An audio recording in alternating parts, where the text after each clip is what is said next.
Fala galera, estamos aqui em mais um Firecast, um podcast que tem um novo conceito de conversa. Fala galera, tudo bem com vocês? É um prazer mais uma vez ter vocês aqui com a gente no Firecast. Tenho certeza que será um assunto produtivo e diferente daquilo que a gente está acostumado, Com toda certeza. Acredito que vai ser um dia muito produtivo, um bate-papo de muito aprendizado. Estamos falando hoje sobre políticas públicas aqui da cidade de Queimados. E estamos recebendo hoje, já pode falar? Pode. Nada mais, nada menos do que o prefeito da cidade e também candidato à reeleição aqui pela cidade de Queimados, Fernandão. É o prefeito Glauco Kaiser, que é casado com a Cristiane, pai da Manu, do Miguel. Um homem sério, tá? Pastor auxiliar ali na Igreja Batista Central. E aí, pastorzão, como é que o senhor tá? Obrigado pelo convite de vocês, um prazer enorme estar aqui, cumprimentar vocês pela iniciativa do podcast, né? Eu sei que o recorte é um recorte mais religioso, mas hoje podendo falar um pouquinho de política e a gente poder aqui trazer esclarecimentos, falar do que está acontecendo na cidade, pra gente é uma honra estar aqui presente com vocês. Que bom. Prazer é tudo nosso, deputado. Deputado? Prefeito. Prefeito, e antes de começar aqui o nosso assunto político, a gente queria saber, a gente sabe que o senhor é pastor de igreja, o senhor é casado, e aqui nos bastidores o senhor falou que é casado com a primeira namorada até Primeira hoje. namorada. Pregador da palavra de Deus. Conta pra gente um pouco sobre essa sua vida ministerial, pastoral, pra gente entender um pouco melhor. Rapaz, eu comecei lá atrás. Vocês estão quantos anos, vocês dois? Eu tenho 24 anos. Eu tenho 25 hoje. Então, eu cheguei na Igreja Batista Central de Queimados. Na verdade, eu era da Igreja Batista, mas eu era uma criança muito levada. A minha mãe, todo culto, tinha que me dar umas varadinhas na perna, que naquela época funcionava mais o conselho, né? Pega a varinha, unge e dá na perninha. O próprio pastor aconselhava, que eu era tão bagunceiro, eu subia, o batistério ficava atrás do púlpito, eu ia por trás do batistério, pulava por cima do púlpito ali, tropeçando nos pastores que estavam sentados nas cadeiras, tropeçava em cabo de microfone. Aí o pastor se sentia muita vontade de falar: irmã, pega, leva de fora, tem uma varinha, dá umas varadinhas. A minha mãe acabou saindo da igreja, porque não todo culto me bater, não pegava bem. Cara. E depois disso, com 10 anos de idade, eu voltei para a igreja, né? Tive vontade de visitar, visitei, continuei visitando. Com 12 anos batizei e depois minha mãe foi para lá, meu pai foi para lá, meu pai já é falecido, foi líder dos diáconos lá durante décadas da história da nossa igreja e tô lá até hoje, são 40 anos de Igreja Batista Central de Queimados. Conheci minha namorada lá, primeira namorada, Cristiane Kaiser, começamos a namorar, ela tinha 13 anos, pra você ter uma ideia, o pai dela naquela época não queria, eu tava fazendo quase 18, né? Então eu imagino que o pai de ninguém se sentisse à vontade. Começamos a namorar e o pai proibiu, mas aí o que a gente fez? Você tinha culto de domingo, que era o culto de louvor e adoração. Segunda era o culto no lar, a gente estava no culto do lar. Terça-feira tinha o culto de oração, a gente ia para o culto de oração. Quarta-feira o culto da irmã auxiliadora, na congregação que tinha no Fanchen, a gente ia. Quinta-feira era o culto na outra congregação que a gente tinha em outro bairro, eu ia. Sexta-feira o culto da palavra. Sábado a gente fechava com o culto de departamento. Então a gente conseguia estar junto a semana toda. Se via todo dia no culto. Aí a gente, com muita fé, o pai dela liberou o namoro, graças a Deus. E graças a Deus a gente está junto até hoje. É uma companheira de vida, está fazendo tudo comigo, seja na educação, que a gente militou na educação durante ela, está ainda na educação. É uma companheira de vida. Então, tivemos 2 filhos maravilhosos, Manuela, que está com 18, Miguel está com 13, e a gente tem a vida da gente na igreja. A gente é fruto dessa vivência da fé cristã dentro da igreja. Poxa, que legal. Que bom. Que legal. E prefeito, sobre o senhor é pastor, o senhor também é teólogo, né? Sou pastor auxiliar ali na Igreja Batista Central de Queimados, fiquei responsável pela parte do ensino durante muitos anos, né? E aí, por conta da política, eu coloquei um pessoal para poder tomar conta, mas continuo pastor auxiliar, voltei a pregar, já tem algum tempo, falei para você, né? Primeiro ano foi mais difícil, que depois a gente vai falar da confusão de como eu peguei, então não tinha tanto tempo, mas voltei a pregar, voltei a dar estudos, então minha vida ministerial continua acontecendo e eu não misturo uma coisa com a outra, né? A gente, quando vai à igreja, a gente não fala de política. No máximo, quando a igreja quer orar por nós, ora por nós, mas não tem fala de política. A gente e aí o senhor conseguiu fazer essa diferenciação, então, da política pro Glauco pastor, Glauco pregador, entre o Glauco prefeito da cidade? Consegue fazer essa distinção? E é muito difícil fazer isso? Eu fiz questão de fazer, porque, pra você ter uma ideia, quando eu candidatei, eu fui até criticado por isso, eu não usei o vocativo pastor, né? Eu não quis usar. Eu não quis usar para não acharem que eu estava usando a igreja como moeda na política. Sim. Então eu sou de igreja porque sou de igreja. Você vai ver muito candidato agora a visitar a igreja, que é comum. Não estou nada contra. Eu acho que eles têm que ir lá mesmo, pedir oração, que o mundo da política, o campo da política é um campo vulcânico. Mas assim, eu sou de igreja porque a vida inteira eu fui de igreja. Então eu conheço a maior parte dos pastores aqui desde que eram adolescentes. Pastor Mateus eu conheço desde que era adolescente. Pastor Ziel, quando a gente ia tocar nas outras igrejas, Pastor Ziel foi líder da juventude do pastor Júlio Sena. Então a gente conhece todo mundo aqui há muito tempo, que a gente tem uma vida na igreja, não é usar a igreja como moeda de troca. O que eu fiz logo no começo? Eu não aceitei falar de política em púlpito. Qualquer lugar que eu vou, que eu tenho oportunidade, mesmo na condição de prefeito, eu pego a Bíblia, abro a Bíblia, leio um texto bíblico, faço uma reflexão e devolvo a oportunidade sem tocar em assunto de política. Caramba, legal. A questão de usar como imã, né, de voto, até porque 44%, se eu não me engano, do eleitorado queimadense é considerado cristão. É verdade. Então a gente vai ver que nesse período, alarmante, né? muito, e 55%, se não me falha a memória, do eleitorado brasileiro é considerado cristão. Então é um público muito assediado pela política. Passamos assim, né? Passamos assim. Não era nem passado. Entender que a igreja tem uma relevância muito grande na política, né? Não há problema nenhum que os cristãos, enquanto indivíduos, participem ativamente da política, mas sempre separando. A igreja não precisa da política, né? A igreja não precisa. Quem mantém a igreja, o grande patrocinador da igreja é o Senhor Jesus. É Cristo, verdade. Ele que é quem faz a igreja andar, quem faz a igreja mover. Agora, os cristãos, enquanto indivíduos históricos, precisam sim participar da política. Mas a igreja é um organismo que a gente deve preservar sob o ponto de vista de não levar para os seus púlpitos. Porque qual é a função da igreja? A função da igreja é uma função espiritual. Perfeito. É pregar o evangelho, falar da palavra de Deus, aconselhar as pessoas na vida cristã, ensinarem elas a caminhar na vida cristã de acordo com a palavra, do que a palavra ela ensina para nós, é o nosso manual de fé e prática. Agora, o púlpito não é o local de política. Isso aí, você não vai me ver falando de política em púlpito nenhum.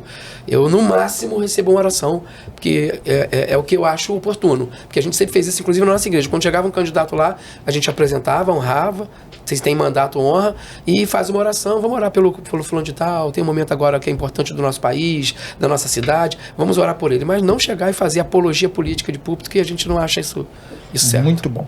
E quando que surgiu esse interesse, prefeito, de doideira, ingressar na política? Conta pra gente. Você falou assim, eu tenho formação na área teológica, fui fazer o mestrado depois na PUC, depois terminei o mestrado, fui fazer um outro curso de pós-graduação na UERJ, fiz uma outra faculdade de História, comecei a estudar muito. Aí eu montei um blog e no blog eu comecei a escrever. Então eu produzia muito texto naquele blog. O nível de leitura que eu tinha fazia com que eu tivesse aquela necessidade. Bota isso no papel, escreve isso. Legal. Aí eu botava lá no blog. E o blog pegou uma notoriedade muito grande. Aí um amigo que vinha candidato em 2018 me pediu ajuda. Eu falei, vou te ajudar, gosto de você é um cara inteligente. Só que em cima da hora ele desistiu. Aí naquela, vai você. Eu resisti até os 3 dias últimos do final do período de filiação partidária, que era o período limite. Aí me filiei e vim candidato em 2018. A gente teve 6 mil votos, se não me engano. Em Queimados foram mais de 3, né? E a gente ganhou visibilidade no cenário da política local. Com uma campanha de duro. Isso para vereador na época? Não, deputado federal. Deputado federal. Uma campanha dura. Aí continuamos a caminhada.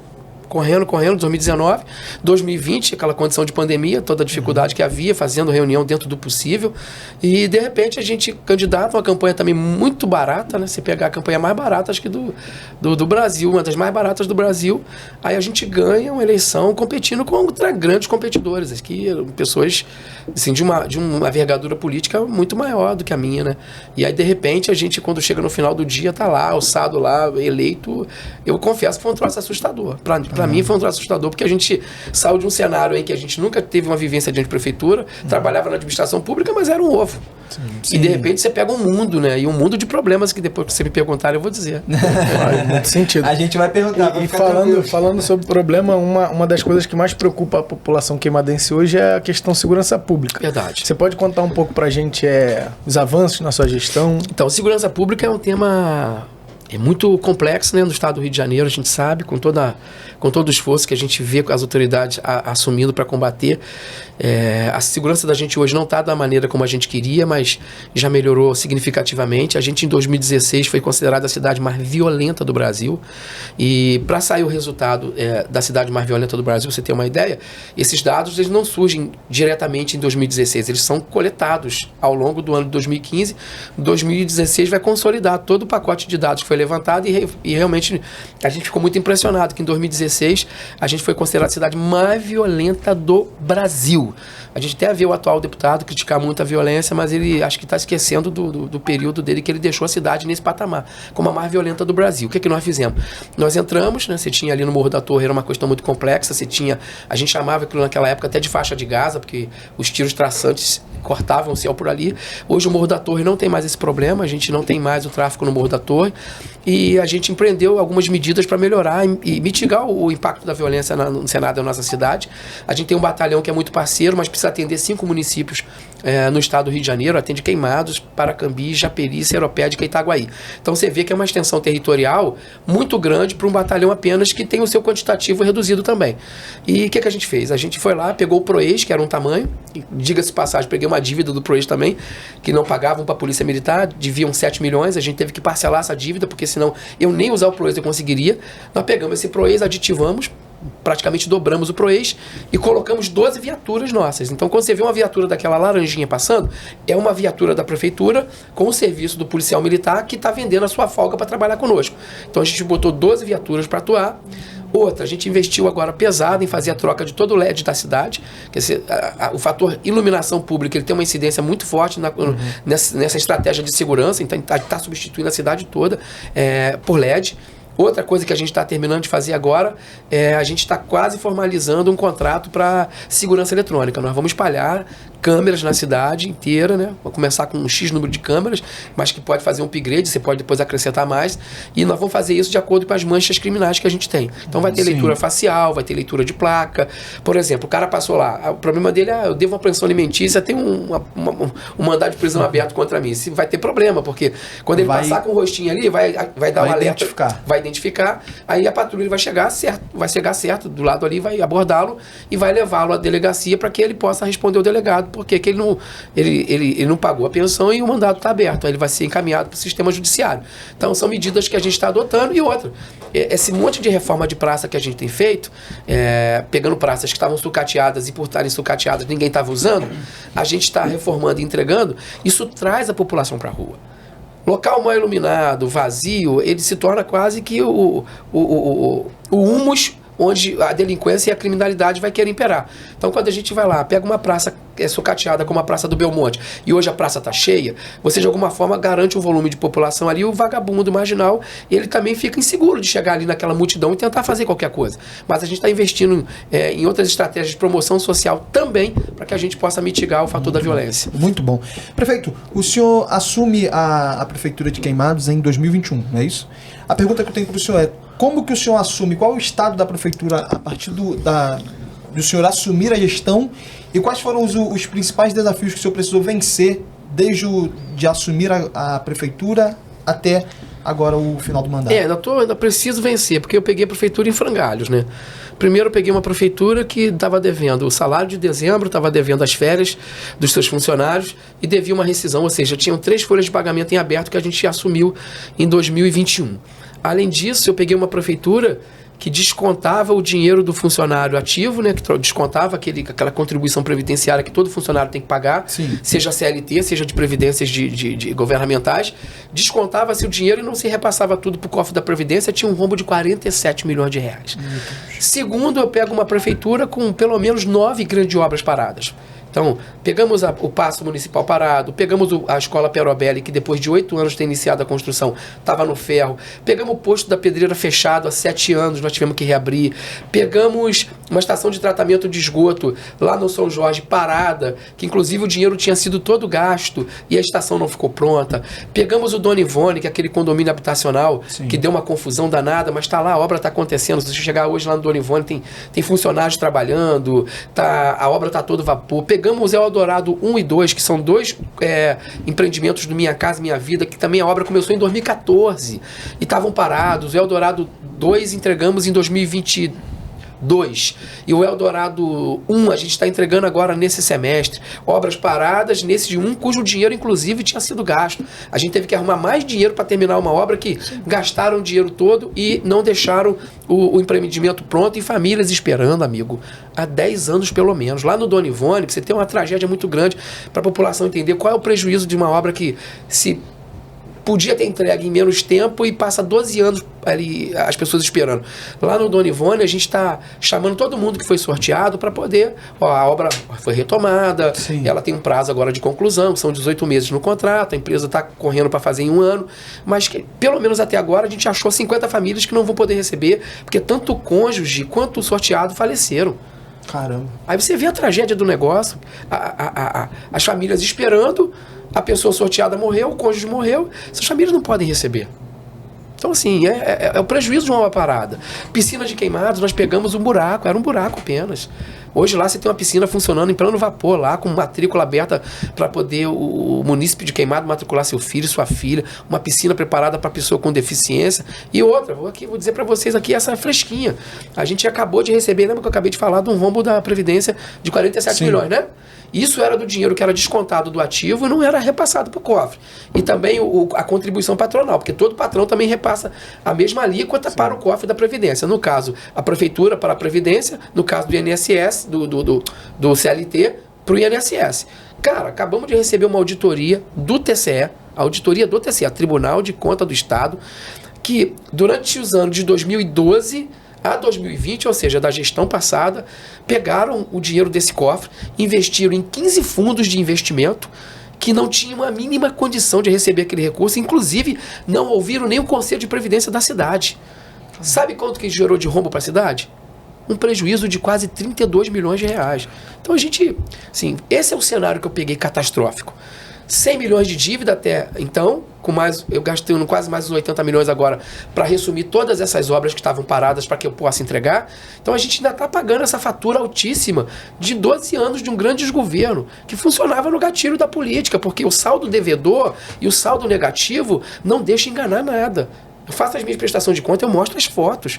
Então assim, eu ainda estou resolvendo essa fatura. Mas hoje é nítido, você passa na cidade de Queimar, você passa aqui na frente, obras importantes acontecendo. Claro que toda obra gera transtorno. Você não tem uma obra na tua casa, ela gera transtorno. Verdade. Você chega em casa, tem poeira, o negócio tá quebrado. Isso gera transtorno. Mas depois que acaba, que a casa fica bonita, você vê o valor que aquele transtorno trouxe, né? Olha só, é um transtorno do bem, porque no final reduz em avanço. Então você vê hoje a quantidade de obras que a gente tem na cidade, apesar de tudo isso, um cenário caótico aos extremos. Faz muito sentido.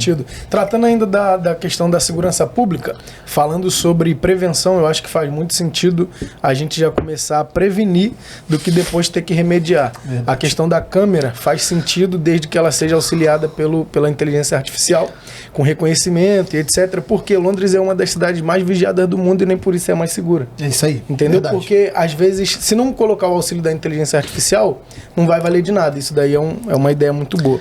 Agora, tratando da educação, a gente sabe que o jovem hoje, com muita informação, rede social, etc, quais são os seus planos para fazer com que o tempo ocioso venha a ficar limitado, diminuir? Então, a educação, eu vou partir primeiro do ponto inicial da nossa rede, né? A gente pegou uma rede bastante sucateada.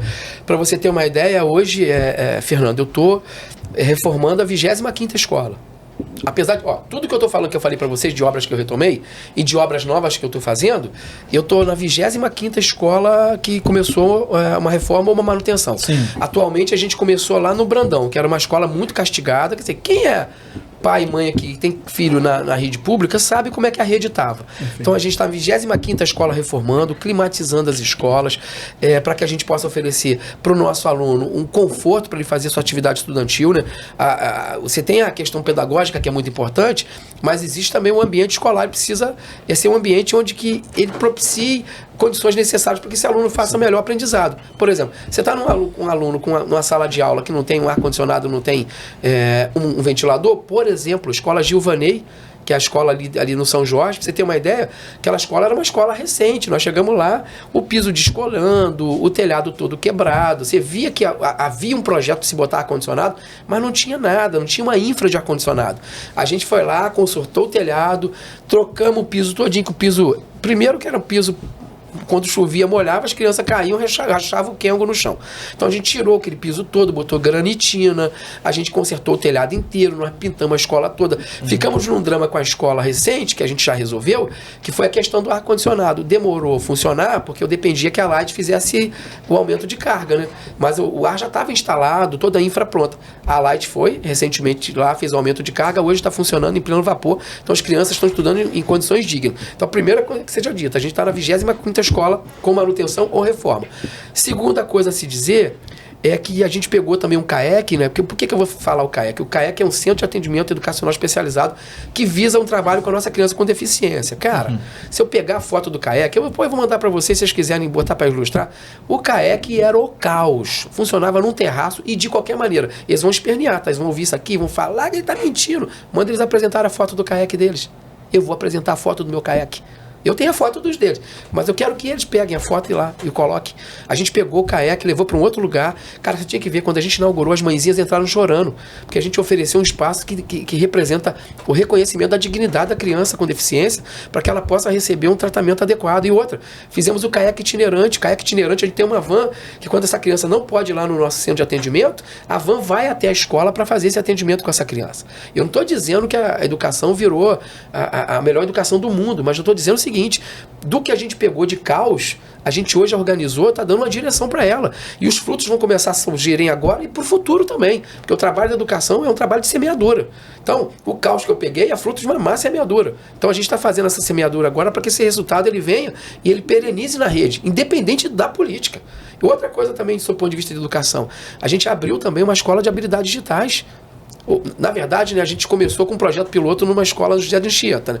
Se você for no José de Anchieta hoje, o José de Anchieta era uma escola que foi municipalizada, era do Estado, nunca tinha recebido uma reforma. Cara, você chegava lá, parecia um tipo de um presídio, tá? Ela tinha um aspecto ruim.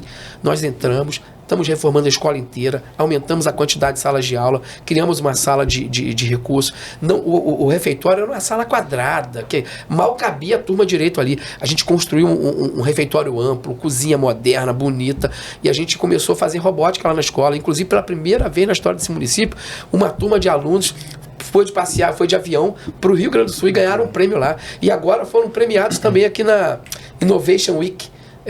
A gente com Innovation Week aqui, é Innovation Week, não é? Essa feira que teve agora, que tá tendo, de tecnologia lá no Innovation Week, nossos alunos foram para lá competir, cara. Pô, eles foram premiados lá. Então, o senhor acredita que na sua gestão a educação foi algo que teve uma... Tá tendo. Tá tendo uma dedicação especial para ela. Isso, merenda, a qualidade da merenda. Hoje você chega lá, nunca se publicava cardápio escolar aqui dizendo qual é a merenda da semana.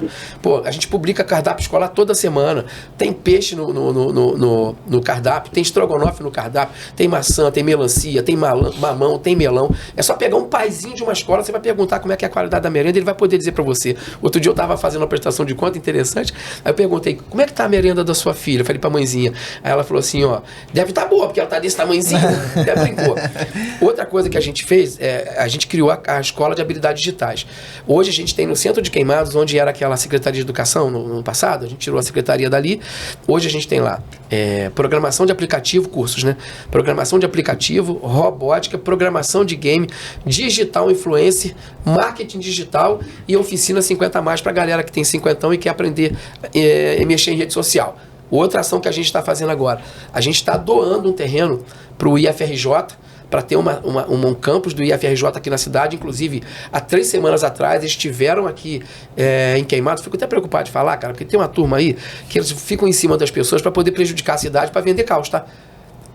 Eles vão batendo em tudo que é porta, vão no Estado tentar, não deixa a obra sair não, aí vão não sei onde, eles são covardes, tá? Eles não estão pensando na população não, eles estão pensando em secar para depois aparecer, tipo assim, ele sitia a cidade, tenta sitiar a cidade, mas Deus é maior, não permitiu que isso acontecesse. Tenta sitiar a cidade, não deixar a água entrar para depois vender a água. Então, infelizmente, tem gente na política que vive disso, de fazer esse tipo de terrorismo. Então, eu vou falar aqui, mas confiando que Deus vai deixar o negócio acontecer. Porque eles vão em cima pedir para não acontecer, simplesmente porque aquilo ali está sendo feito por nós. E aí eles querem que não aconteça para vender salvação para as pessoas. Mas a gente esteve lá, teve a visita técnica, tem as fotografias, posso mostrar para vocês. O pessoal do FRJ esteve lá para fazer a análise técnica do terreno. Nós vamos doar e, se Deus quiser, nós vamos ter um Instituto Federal aqui em Queimados. E finalizando, a gente tem uma outra coisa de educação, para você entender. O FNDE, que é o Fundo Nacional de Desenvolvimento da Educação, ele preconizou, determinou que os municípios brasileiros teriam que, até 2014, ter metade de suas redes de ensino com educação integral, atendendo a pelo menos 25% dos alunos, certo? Uma norma do FNDE. Claro que é uma dificuldade no Brasil, nem todo mundo conseguiu. Nós chegamos aqui em 2021. Quantas escolas havia em horário integral? Não sei. Nenhuma. Sim, estavam há 12 anos no poder. Sim. Nenhuma escola horário integral. Hoje tem quantas? Tem 7 escolas de horário integral. E a gente vai ampliar ainda mais. Aí, mas o que tem no horário integral, Glauco? Tem oficina de fotografia, oficina de robótica, musicoterapia, oficina de informática, teatro, jiu-jitsu, capoeira, futebol e, se não me engano, vôlei também. Então a gente hoje tem um contraturno com essas atividades culturais e esportivas para fortalecer aquilo que a gente chama de competências não cognitivas que ajudam também na construção desse ser humano integral. Legal. Prefeito, Queimados ela é uma cidade da Baixada Fluminense, né? E como tal, ela sofre com falta de investimentos históricos. Uhum. Eu queria entender do senhor como foi primeiro a captação de recursos e também como foi os investimentos em obras estaduais e federais na gestão do senhor na prefeitura. Então, isso aí é uma coisa que primeiro eu montei, nos primeiros gabinetes que eu montei, quando a gente acabou de ganhar a eleição, foi um gabinete de captação. A gente chamou um pessoal que já tinha experiência na área, a Daiane está com a gente, que é a Daiane Aragoso, está com a gente. Então a gente chamou ela com a equipe, montamos uma equipe de captação, pra você ter uma ideia, de 2012, né? Que aí eu tenho que... Não é falar mal de ninguém, a gente tem que apresentar a comparação. De 2012 a 2020, eles captaram, junto ao governo federal, que eu falo com deputados federais, Sim. 32 milhões de reais. É dinheiro pra caramba, né? Muito dinheiro. Então, isso em 12 anos. A gente, com 3 anos e 8 meses agora, a gente já captou mais de 100 milhões de reais. Então, a nossa captação é recorde histórico no município. Outra, com os projetos que a gente desenvolveu em parceria com o Estado, que são projetos, como é que funciona isso? Para a gente deixar muito bem claro. Você está falando de 2 executivos, o executivo municipal com o executivo estadual. Sim. Então, só quem realiza são esses 2, tá? Você tem o executivo municipal e o executivo estadual. Sim. Nós montamos o projeto, nós damos entrada com esse projeto via SEI, que é um sistema agora um sistema de informação, tudo no estado gira em torno de SEI, todas as informações, Sim. todo pedido de obra, tudo acontece via SEI. Até para profissionais do estado, que eles querem, quero fazer uma movimentação, tem que pedir abertura pela SEI. Então, via SEI, nós encaminhamos os projetos para o estado, que foram licitados e estão em execução atualmente. Hoje a gente tem, de parceria com o estado aqui, 250 milhões de obras. 250 milhões de obras em projetos como Vila São João, como Parque Olimpo, como Inconfidência, como Luiz de Camões, Roncador, e outras áreas da cidade, como essa obra aqui no centro também, Sim. que é uma obra da Secretaria de Transporte Estadual, que a gente conseguiu tirar do papel, que estava há muito tempo, é um projeto muito antigo, vale dizer, que foi elaborado há muito tempo atrás, há mais de 10 anos atrás, mas como é que funcionou? A Supervia com o Banco Mundial, eles queriam fazer um projeto piloto no estado do Rio de Janeiro, que é um TOD, que é o Transporte Orientado para o Desenvolvimento. Então eles foram atrás de uma cidade, não teve concurso, eles falam que teve concurso, manda apresentar o edital do concurso. Pergunta, eu gosto assim, eu quero, porque assim, pô, de conversa a gente tá cheio já de ouvir na política. Quando eu faço minha prestação de conta, eu boto foto de tudo. Porque eu sei que as pessoas vão ficar com medo de que aquilo não seja verdade. Não teve concurso nenhum. A cidade foi escolhida em parceria Banco Mundial, Supervia e Governo do Estado. Aí escolheu a cidade de Queimados, começou-se um diálogo aqui. Diga-se de passagem, eu não vou esconder isso. Começou-se um diálogo. O projeto foi desenvolvido por esses entes, tanto o Banco Mundial, Governo do Estado e Secretaria de Transporte Estadual e município. O que aconteceu? O projeto estava parado numa gaveta. Ó. Primeira coisa que eu fiz quando eu ganhei a eleição, eu fui atrás do pessoal do Banco Mundial e da Secretaria de Transporte do Estado. Conversei com Delmo Pinho, que foi foi o primeiro secretário que eu peguei quando eu assumi o mandato, em 2021, Delmo Pinho, era o secretário de Estado. Depois do Delmo Pinho, teve o Juninho do Pneu, deputado, também esteve, a gente tentando ali também fazer avançar. Terceira tentativa foi com o secretário André Narras, que foi com quem eu consegui tirar o projeto da gaveta e botar para licitar. licitou e hoje quem dá o apoio pra gente total, é um grande parceiro da nossa cidade, é o secretário de Transporte Washington Reis, que faz com que essa obra esteja acontecendo, que garante que o empenho seja... o empenho é o seguinte, é o dinheiro que ele reserva para pagar aquilo que a empresa vai fazer de serviço. Então hoje a obra está andando a todo vapor, em pleno vapor, porque a gente tem uma parceria grande com o governador Cláudio Castro, mas também com o secretário Washington Reis. São 250 milhões de obra, você pode somar. A gente hoje está com 370 milhões de obra em toda a cidade. Pode pegar o grupo aí de trás aí, pergunta, manda fazer a conta deles dos 12 anos, ver se chega perto disso. Não chega. Mas eu vou fazer falar quem é meu padrinho, tá? Assim, esse padrinho eu tenho que falar. Meu irmão, eu cheguei na política ontem, não tenho essa experiência toda aqui de conhecer todo mundo, apesar de Deus estar me colocando no coração de muita gente. Hoje eu tenho mais de 8 deputados federais que ajudam a nossa cidade. Então, assim, não é por falta de ajuda, mas eu sei que quem está botando isso no meu caminho é Deus. Sim. O grande padrinho de fazer os projetos serem aprovados, sabe, dessas emendas chegarem aqui, isso chama nosso Deus, nosso Pai, que é que está fazendo as coisas acontecerem. Eu, no meu vídeo, eu falo isso na abertura de campanha. Não tenho dúvida nenhuma de que as mãos de Deus estão estendidas sobre a cidade de Queimados. Muito bom. Pontuando sobre a educação, eu acho muito importante querer ouvir do senhor também um pouco mais sobre se tem alguns projetos voltados para esporte, para ampliar algo sobre esporte, porque voltando de novo na questão da prevenção. Isso. Muito dinheiro hoje é gasto com presídio, com preso, porque a pessoa ela não teve a chance de alfabetizar e etc, que vai gerando todo um problema para a sociedade. Então, se a gente investir na base, a gente vai acabar poupando esse problema. E eu acredito muito que o esporte é um aliado para que uma criança, um jovem não venha se perder em meio a droga, tráfico e etc. Esporte, cultura, escola em horário integral. Quanto mais a criança estiver ali criando expectativa a partir do ensino, a partir da cultura, com atividades culturais sendo desenvolvidas, por isso que a gente está transformando a escola integral, talvez no grande combo desse desenvolvimento, porque você converge para ali não só a questão do esporte, né? Você tem o jiu-jitsu, capoeira, judô, tem futebol, tem vôlei, mas também você leva atividades culturais. Outra, essas monte de reforma de praça que a gente está fazendo, se você perceber, a gente está introduzindo núcleos esportivos para que aquela área ali possa pegar aquelas crianças e colocarem no contexto da cidadania. Pra você ter uma ideia, lá na Caixa d'Água é uma área ainda difícil de atuar, e a gente hoje botou um campo sintético na Caixa d'Água que tem projeto social lá acontecendo, você pegando aquelas crianças, colocando ela olhando para uma outra direção, até que a gente consiga, com inteligência e com trabalho sério, e por isso que a gente convidou o Zaqueu para ser o nosso vice, e hoje está trazendo esse grande aporte para nós, que é essa experiência dele na área de segurança. A gente faz prevenção com promoção social. Claro que você vai ter uma ação mais ostensiva, vão ser as câmeras, vai ser o policiamento dos nossos, do PROEIS nas nossas viaturas. A gente está comprando mais viaturas agora para a gente colocar mais viaturas na rua. Então, assim, o problema é um problema histórico, ele se constitui numa linha histórica. Então, vou fazer a pergunta para você. O que é mais fácil fazer? Você impedir que alguém invada a sua casa e fique ali, ou depois dela ter invadido a tua casa e estar lá há 10 anos, tirar? Prevenção. A gente chegou aqui com a casa invadida.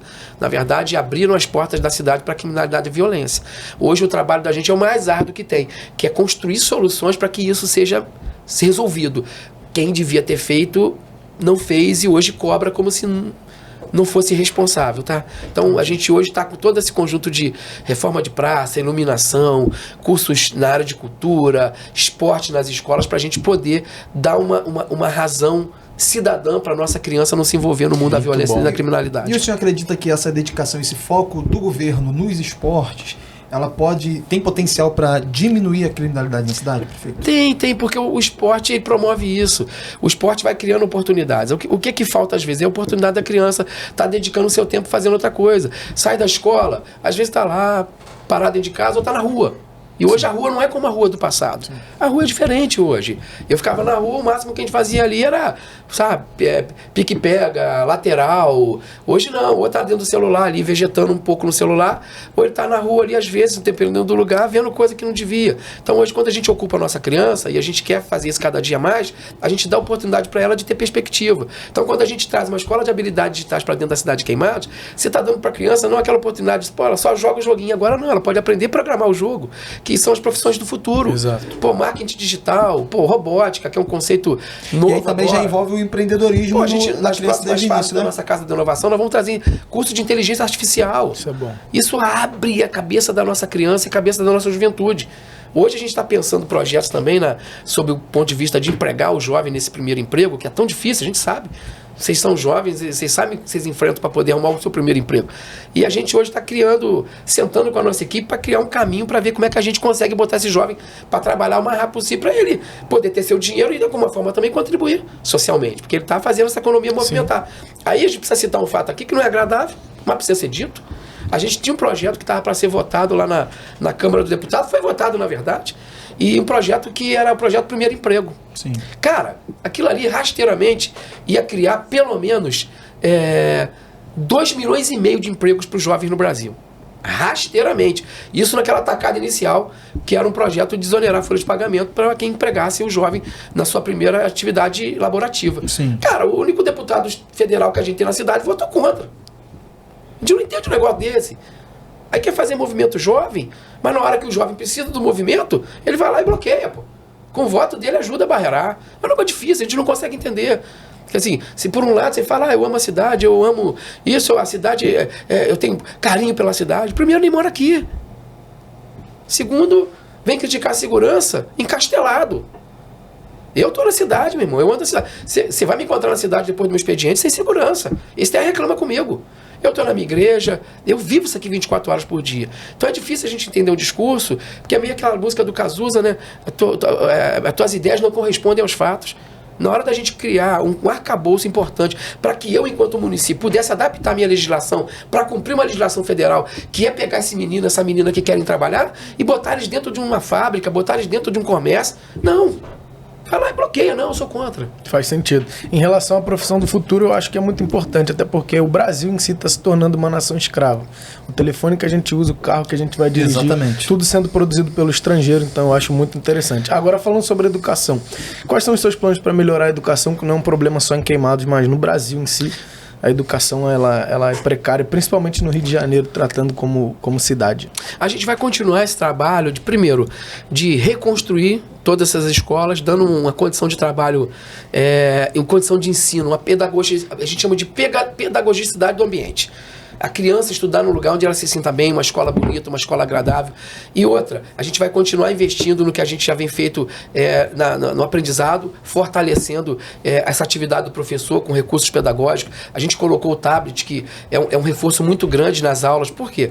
Você tem conceitos abstratos da ciência que a criança não consegue ver. Você fala, rotação e translação. Antigamente eu vi isso no livro. Cara, eu te confesso, eu vi aquelas duas imagens ali, eu achava que tudo era a mesma coisa. Tá tudo parado, né? Se eu esquecesse qual era o movimento daquela linha que estava desenhada ali, eu podia confundir o que era rotação e translação. Isso. Hoje, com o tablet, o nosso professor vai lá, abre na página tal aqui, ele vai clicar na animação. Isso, exatamente. Que mostra para essa criança o que é o movimento de translação e qual é o movimento de rotação. Então, isso fortalece ainda mais esse aprendizado dessa criança. A gente está introduzindo robótica nas escolas. Estamos introduzindo robótica nas escolas, que você trabalha na competência, na arquitetura cognitiva do aprendizado de uma criança, uma outra parte do cérebro. Então você consegue dar para essa criança a condição dela desenvolver muito melhor. E outra, cara, pode pensar até que não, mas a merenda escolar não é um fator simplesmente do combate, também é um combate, é um reforço de alimentação para aquelas famílias carentes. Mas ela tem uma função importantíssima, uma criança bem nutrida, a gente tem uma criança que aprende melhor. A gente tem uma criança que aprende mais. Isso veio desde 1970, não é um programa que começou agora, não. Isso começa lá em 1970, entendendo que a criança bem nutrida, ela aprendia melhor, porque ela desenvolve mais a arquitetura cognitiva dela. E a gente teve no passado aí, a merenda que não era tão legal. Era uma merenda complicada, era um rodízio de ovo com salsicha, no outro dia tinha macarrão. Então, assim, hoje você tem um cardápio balanceado. Então, assim, se vão discordar de mim, discordem. Mas vai lá, apresenta o calendário que publicava, nós apresentamos todos os nossos. Toda semana o nosso calendário é publicado com toda a alimentação que é servida na escola. E na falta de algum alimento, a gente, por conta de sazonalidade, a gente vai lá e substitui um alimento pelo mesmo valor nutricional. Muito bom. Prefeito, a gente quer tratar também de um assunto aqui que eu acho de suma importância para o Brasil inteiro, e acredito também que a população da cidade de Queimados tem muito interesse em saber disso, que é a questão da saúde. A gente sabe que a saúde no Brasil em si já é uma saúde precária. Isso. E geralmente em época de eleições é um dos questionamentos mais existentes da população acerca disso. Hospitais com muitas filas de espera, hospitais com pouca capacidade de atendimento, até falta de médicos. Eu queria entender do senhor como foi essa questão da saúde na sua gestão e quais são os seus projetos para melhorar a saúde na cidade de Queimados. Então, a gente acompanha tudo, né? A gente ouve todo mundo falar. Porque assim, é bom ouvir, não é ruim não. Ouvir, você faz uma reflexão, vê se há sentido no que se diz. E interessante é quando a gente vê uma pessoa criticar pelo próprio caos que criou, né? É tipo a doença criticando o enfermo. A doença está criticando o enfermo. Deixaram a saúde bagunçada. Vamos lá, vamos citar alguns dados. Você tem um posto da pedreira que eles vão lá e começam a reformar e param o posto da pedreira. Você tem uma saúde que eles deixam para a gente com a cobertura de 22%. O que é a cobertura de 22%? A capacidade do nosso sistema de saúde, quando a gente pegou, ela só tinha capacidade para atender 22% da população, cara. Isso é um absurdo. Você tem uma quantidade de profissionais diminuída. Você tem um profissional que ele aposentou, ele está de licença. Então, o tamanho do equipamento da máquina pública não era suficiente para atender o tamanho da população. É a mesma coisa que eu chegasse na sua casa e falasse, Fernando, pô, tô com uma galera aqui, 20 pessoas, pô, me arruma água aí geladinha para dar pro pessoal, acabamos de jogar uma bolinha. Aí você vai lá, traz água pra gente. Só que você chega com 300 pessoas. Não tem suporte. Não tem suporte. Então, assim, é muito mais fácil criticar agora quem teve 12 anos para fazer e entregou um caos. Entregou um caos, como as outras áreas que eu estou citando para vocês. É pegar os números, eu tenho os números aqui para você para falar. Posso dizer aqui? Fica à vontade. Espera aí, deixa eu pegar aqui, ó. Janeiro de 2013, cobertura 26%. Vamos botar aqui, peguei 2020. Janeiro de 2020, cobertura que... Espera aí, janeiro de 2019... 34%, janeiro de 2020, 35%, janeiro de 2021 que eu peguei 40% de cobertura, janeiro de 22 a gente está em 41%. Então a gente pegou cobertura e está levando. Estou construindo novas unidades de saúde, já entreguei o posto do Três Fontes. Interessante falar do posto do Três Fontes, que tem o seguinte, né? A emenda do deputado Hélio Lopes, que eu cito qualquer deputado que dê emenda pra gente. A emenda dele chegou em 2019, ou seja, não foi comigo. Sério? Então não estou fazendo nenhum tipo de usurpando o trabalho de ninguém. A gente só não entende, Fernando e Gabriel, que a gente não entende por que o dinheiro caiu em 2019 e ninguém executou o dinheiro, por que em 2020 o dinheiro no caixa, ninguém executou o dinheiro, e eu recebo a prefeitura em 2021, o dinheiro quase indo embora, porque o governo federal entende que você não precisa. Você não executou, eles estão cobrando você a prestação de conta daquilo, ou você mostra que o bem está pronto, ou você devolve o dinheiro com juro e correção. E a gente foi lá, trabalho medonho para conseguir segurar a grana, seguramos a grana e construímos o posto do Três Fontes. Vai lá hoje no Três Fontes, posto moderno, equipamentos todos novos. Não tem um equipamento velho dentro do posto, como não tem no posto da Pedreira, completamente climatizado. Todos os equipamentos novos, cadeira odontológica, para limpar o dente com ultrassom. Você vai lá no Três Fontes, funcionando em pleno vapor, a população feliz da vida. Outra, estou construindo mais uma OBS aqui na entrada da Pedreira, a primeira OBS Porte 2 da cidade de Queimados, que vão ter 2 equipes. Então hoje a gente fez um trabalho para ampliar a capacidade de atendimento. É claro que a confusão que a gente pegou foi tão grande que para resolver, ela dá mais trabalho. Sim. É igual vocês, não sei se vocês soltaram muita pipa, soltaram pipa? Nunca fui. Eu sempre fui ruim na pipa. Então, meu irmão, deixa eu falar de jogar bola. Para quem solta futebol, se vocês quiserem, eu dou aula. Quando a linha embolava, virava aquele embolo doido, a gente não gostava de ter nó na linha, entendeu? Então dá mais trabalho desembolar. Tinha que desembolar. A gente teve que pegar um problema gigantesco para desembolar.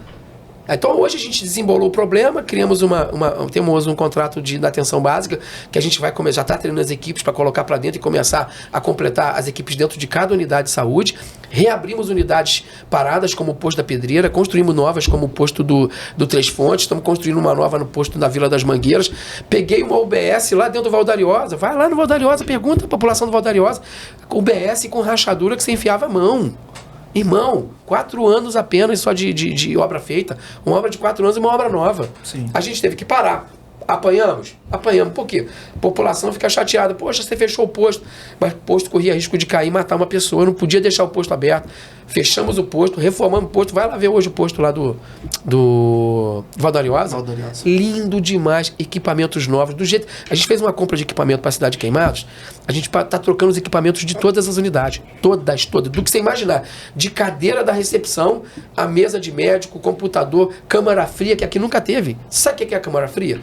Antes guardava a vacina na geladeira. Sim. Aí chegava sexta-feira à noite, acabava a luz. Só que o posto não funciona nem sábado, não funciona domingo.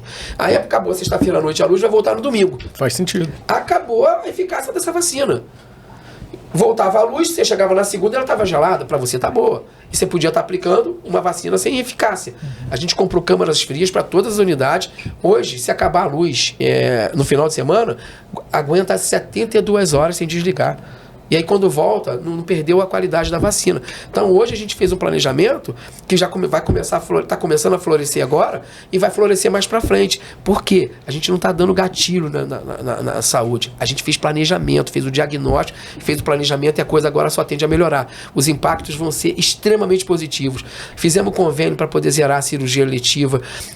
Estamos fazendo a carreta da saúde, que é zerar os exames da fila, que tem exame de fila ali que fica muito tempo. Nós estamos rodando com a carreta da saúde para zerar esses exames. Então, assim, isso tudo nesse combo de atividades que eu estou falando para você. Que a gente está fazendo asfalto no Parque Olimpo, fazendo asfalto no Cacabona em Confidência, fazendo asfalto na Vila São João. Isso tudo nesse combo. Isso, eu ia entrar nesse assunto aí de asfalto e drenagem.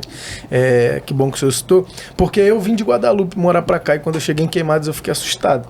Para mim, Queimados era outro universo. Eu cheguei aqui faz uns 6 anos atrás e ainda tinha muita rua sem asfaltar. Rapaz, bom você falar nisso. Um universo paralelo, né, mano? Eu vim de Guadalupe, perto de Madureira, mais próximo do centro. Vou te falar, é bom você falar nisso, porque o deputado fica falando de 500 ruas, que eu não sei onde ele acha essas 500 ruas, tá?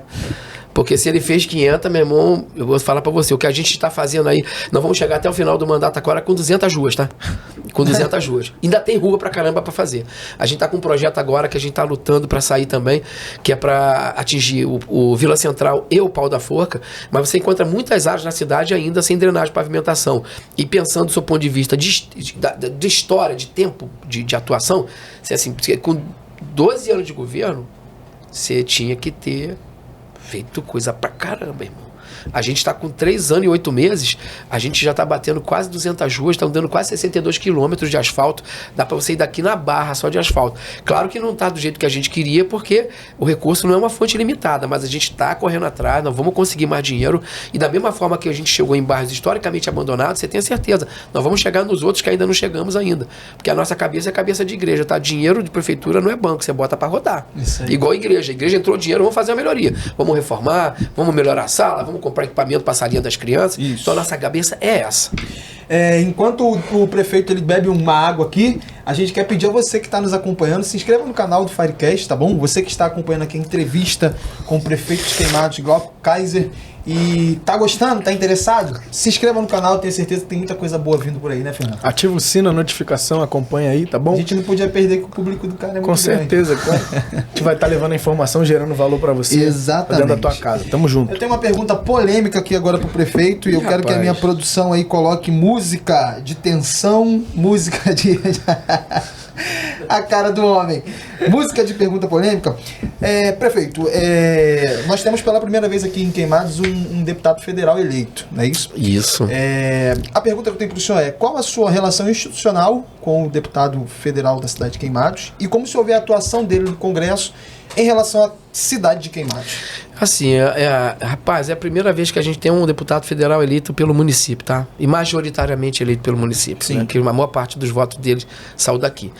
E eu respeito toda a personalidade política, eu sou sempre muito respeitoso. Você não vai me ver nunca agredi-lo verbalmente, fazendo juízo de valor dele. Eu vou falar de política, como eu estou falando para vocês, de dados de política pública. Então eu respeito todo mundo, apesar de nem sempre a deferência ser a mesma, né? De você pegar qualquer vídeo dele aí usando expressões bem vulgares para citar a minha pessoa.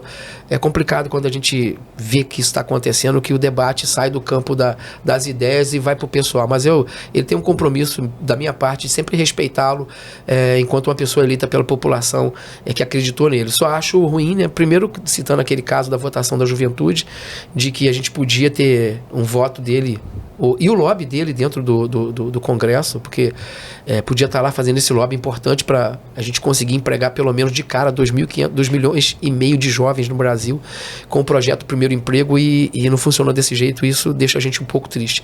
Segundo, porque eu recebo o recurso de qualquer deputado que queira colocar dinheiro aqui. Eu não olho para o muro da bandeira ideológica ou da agremiação partidária. Eu acho que a população merece e deve ser respeitado no seu direito de ter de volta o investimento eleitoral que fez. E o investimento eleitoral é ter eleito uma pessoa para representá-la em determinado caso, ou casa legislativo ou dentro do executivo. Então, quando a gente tem um deputado que está colocando dinheiro em um monte de município no estado do Rio de Janeiro com emendas pagas, e você não vê uma emenda paga para Queimados, aí você entende realmente que às vezes o interesse não é pela municipalidade de verdade, por amor à cidade, por amor à transformação da cidade de Queimados, mas sim de um projeto político. Podia ser um trabalho muito bem feito agora, em que a gente, tendo um deputado federal, ligasse para o prefeito, e eu atendo todo mundo. Eu atendo todo mundo. O cara vai lá, me liga, prefeito, você tem algum projeto na área de esporte? Você tem um projeto na área de infraestrutura urbana? E eu tenho aqui a gente tem um combo de projetos aqui. A gente fez um escritório de projeto, tem tudo montadinho. Eu falo, deputado, qual o tamanho do recurso que o senhor consegue me ajudar? E aí eu consigo te ajudar com 2 milhões. Eu tenho um projeto assim. E eu tenho isso hoje para fazer. E é lamentável que eu nunca recebi um telefonema desse perguntando para mim que tipo de projeto. Poxa, eu tenho um recurso aqui para atacar para infraestrutura urbana. Quanto o senhor tem? Eu consigo botar 10 milhões. Deputado, tem esse projeto aqui desse bairro tal que eu tenho pronto. Vamos levar asfalto para lá, vamos levar infraestrutura urbana. Isso é para a população entender. Quando a política ela é pensada do seu ponto de vista de um projeto de cidade, todo mundo quer somar esforço para a gente construir a cidade melhor que a gente ama. Assim, na minha casa é assim, quando eu fui trabalhar pro meu primeiro emprego, meu pai logo pediu a contribuição do outro meio. Você vai ajudar em casa porque você come aqui, você bebe aqui. Cara, não foram os votos majoritários da cidade que elegeram ele também? Por que toda a cidade está recebendo aí recurso e a nossa não pingou R$1? Tem um monte de emenda paga. Acho que é Rio Bonito, Tanguai. Eu acho que essa cidade mereçam. Agora, poxa, a nossa cidade foi a que deu maior votação. Por que não tem um dinheiro? Por que nunca me ligou para perguntar? Prefeito, qual projeto você tem aí que a gente quer ajudar? E eu vou dar o louro para ele. Eu vou dizer, foi o deputado fulano de tal que deu. Como eu faço para todo mundo. Eu digo, foi o fulano que deu, foi o fulano que está botando o recurso. Eu não usurpo de ninguém. Ó, a Casa da Inovação, a gente conseguiu esse dinheiro com o deputado, foi o deputado Felipe Laterça. Ele não foi reeleito, mas nós o convidamos para estar na inauguração. É uma forma de honrar. A gente aprende isso na igreja. Honra, né? A quem tem honra. Exatamente. Cara, assim, então a gente não entende por quê. Por que não, deputado? Fazer esse projeto? Por que não a gente construir junto essa cidade? Que sede é essa de poder? Que abandonar, deixar a cidade órfã? Pensando sobre a atuação dele, do governo federal, podendo estar colocando recurso aqui nesse momento para transformar a vida do nosso povo, do povo que se diz amar, e não caiu R$1 na conta da prefeitura. Aproveitando de recursos, a gente falar sobre o assunto, questão de fome, pessoas em situação de rua. A gente já está caminhando para o fim, a gente já tem 1 hora de programa, a gente vai pedir mais 10 minutinhos. 10 minutinhos a gente consegue terminar. Eu faço mais uma pergunta. Não quero te atrapalhar, muito obrigado. Gabriel faz mais uma pergunta para a gente estar sanando a sua dúvida, a dúvida da população de Queimados. Pode responder para a gente, prefeito, a questão da fome, situação de rua, pessoas em situação de rua, no caso. Então, a gente começou um trabalho do Café do Trabalhador, vocês sabem disso. A gente tem 2 unidades, uma do lado de lá e uma do lado de cá, né, da estação. A gente já serviu hoje 120 mil cafés do trabalhador. Isso é importante que se diga, né? O nosso trabalhador sai daqui cedo para ou trabalhar ou para ir atrás do emprego. Prefeito, sem te cortar, o senhor quer mais um pouquinho d'água? Tem aí ainda? Não tem água aqui, que eu tô segurando ela um pouquinho para esfriar, porque a garganta não tá legal. Show de bola. E aí o que acontece? A gente serviu mais de 120 mil cafés do trabalhador. A gente está construindo um restaurante do povo que teve um problema na obra por conta de uma laje, né, lá no Queimadão, que estava cedendo. Era uma situação que não dava para prever. Ela estava com dano estrutural. Quando a gente descobriu, a gente precisou reforçar, porque a gente não podia correr o risco de inaugurar um restaurante com uma laje prestes a cair. Então a gente vai terminar o restaurante popular. Nós vamos servir ali, são 1.000 refeições durante o dia, 500 cafés da manhã. A gente tem o cartão Auxílio Queimadense. A gente hoje consegue atender 800 famílias com crédito de R$200, onde essa família, ao invés de ir lá no CRAS pegar uma cesta básica e sair dali com a cesta básica na mão e ser vista saindo, né, a gente decidiu preservar a dignidade dessas famílias, modelando no cartão. Ela só vai poder comprar gênero alimentício e alimenta a economia local, porque ele vai comprar só na cidade, não funciona em outra rede, só na rede credenciada da cidade. Então ela vai lá, eu quero comprar iogurte, quero comprar uma carne, e ela decide o que ela vai fazer sob o ponto de vista de gênero alimentício com aquele dinheiro. Aí eu vou voltar, vamos lá. Eu atendo 800 famílias. Você vai perguntar para mim, mas prefeito, tem muito mais família para atender? Tenho. Mas o meu orçamento não me dá a possibilidade de estender o auxílio queimadense. Se o deputado tivesse me ligado, falou, prefeito, você tem um projeto aí, ó, cada deputado federal, cara, tem condição de indicar 50 milhões por ano de emendas. Está falando de uma grana boa aqui. Isso fora emenda de ministério, você tem muitas possibilidades. E me liga e fala assim, você tem algum projeto aí, não tem como botar muito recurso, mas você tem algum projeto que de alcance para a gente combater a fome na cidade ou aplacar essa segurança alimentar na cidade? Eu tenho, deputado, eu tenho um projeto aqui do auxílio queimadense. Se eu colocar 2 milhões, olha o que eu vou falar para você, tá? Se eu colocar 2 milhões, que não faz cosquinha na quantidade de emendas que o senhor pode colocar, eu consegui estender de 800 para famílias para 10.800 famílias. Eu consegui botar 10 famílias recebendo o auxílio queimadense. Mas aí você precisa primeiro pensar na cidade. Você precisa realmente entender que a cidade é mais importante que um projeto de poder. Quando não, você seca mesmo. Não vou dar. Polarização, quem acaba perdendo é o povo, né? Cara, o povo perde. Eu já não penso assim. Eu vou receber o dinheiro do deputado que quiser ajudar. Independente se ideologicamente concorde comigo ou eu concordo com ele. Quem está com fome não quer saber se o dinheiro vem de A ou de B. O recurso não é do deputado. A gente tem que pensar o seguinte, quando a democracia, que é o poder dividido pelos seus cidadãos, na capacidade de votar e ser votado, que a gente chama de cidadania plena, ele elege um cara para poder representá-lo, ele administra aquele recurso que está ao alcance dele, não é para ele.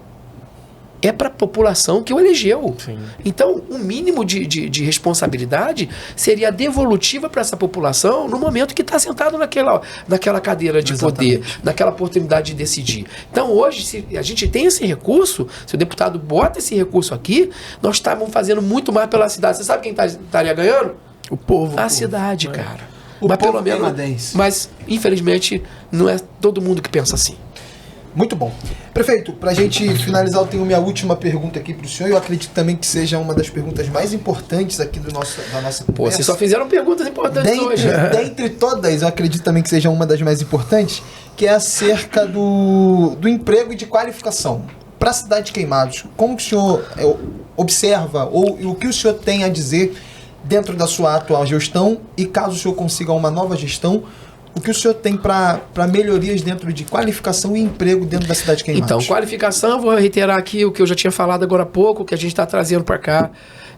O Instituto Federal, a gente está oferecendo o terreno para eles lá, para construir um campus aqui, a gente fez essa escola de habilidades digitais, que é uma escola importante ali, são profissões do futuro, assim, especialmente falando de juventude. É uma profissão do futuro para os jovens que estão envolvidos, vocês são nativos digitais. Vocês vivem esse mundo 24 horas. Exatamente. Eu vivo hoje por força do trabalho, mas isso está no DNA de vocês. Então a gente vai investir ainda mais em profissões de futuro, de habilidades digitais.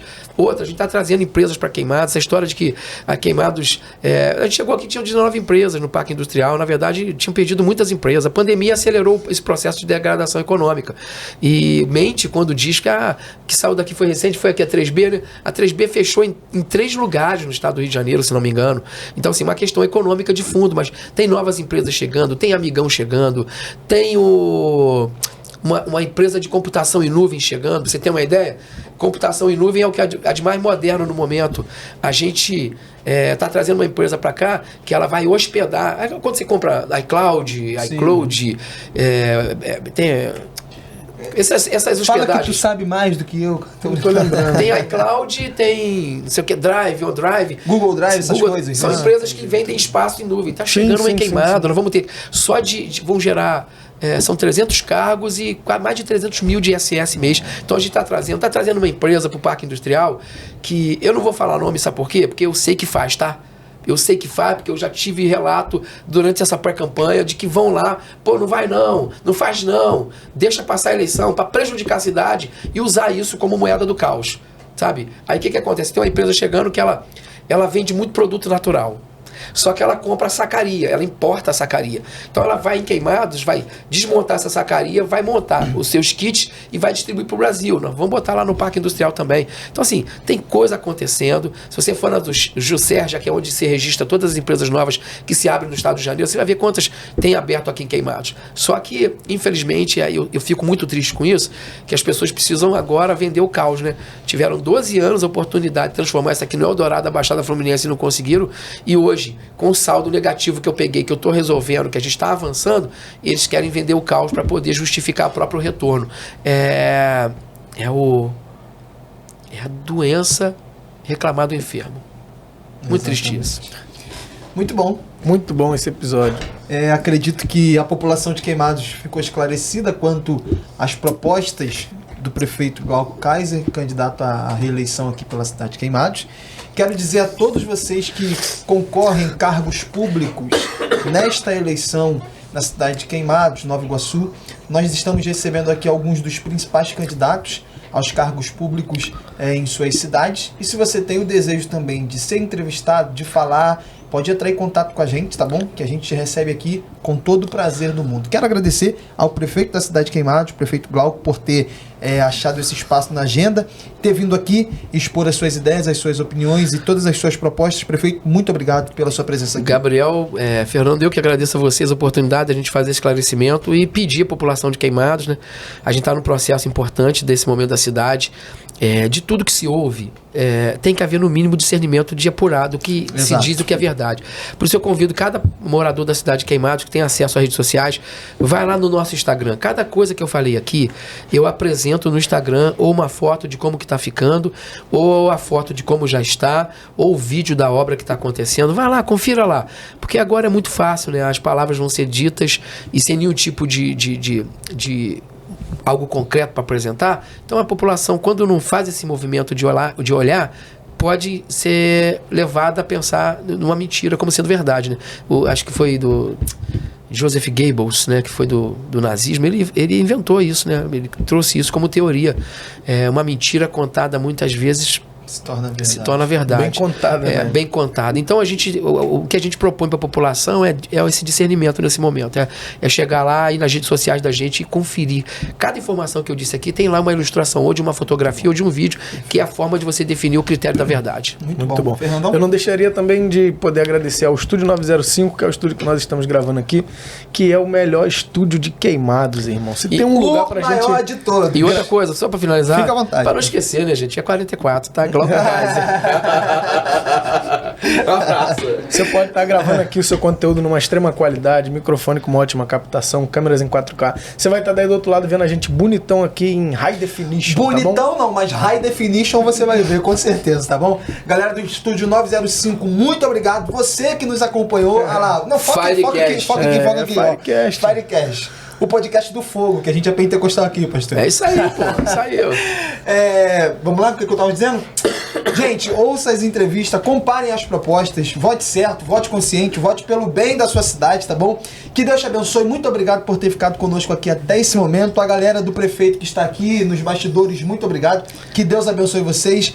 E é isso, esse foi o Firecast no Politicando, o podcast que tem um novo conceito de conversa. Sempre, Fernando. Pra honra e glória de Jesus. Que Deus te abençoe. Tamo junto. Amém. Fui.